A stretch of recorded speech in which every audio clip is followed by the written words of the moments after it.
আপনাদের বলবো, যদি অনেক দিন ধরে আর্থিক সংকট চলে, কোনোভাবেই আপনার আর্থিক সংকট কাটছে না, আপনি আর্থিক সংকটে জেরবার হয়ে উঠেছেন, পাওনাদাররা আপনাকে বারবার তাগাদা দিচ্ছে, কিন্তু আর্থিক সংকট আপনি কাটিয়ে উঠতে পারছেন না, তাহলে আপনি কি করবেন? তাহলে এই টোটকাটা ফলো করতে পারেন। এই টোটকার মাধ্যমে আপনার আর্থিক সংকট চলে যাবে এবং আপনার খুব ভালো একটা দিন আসবে।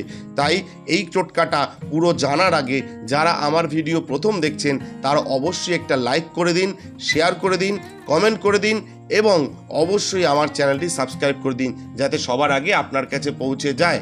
তাই কি করবেন আজকে আপনাদের বলব।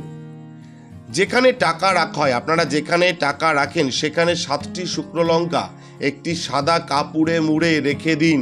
যেখানে টাকা রাখা হয় সেখানে 7টি শুকনা লঙ্কা একটা সাদা কাপড়ে মুড়ে রেখে দিন, আর্থিক সমস্যা দূর হবে। ধন্যবাদ, ভালো থাকবেন। জয় শিব শম্ভু।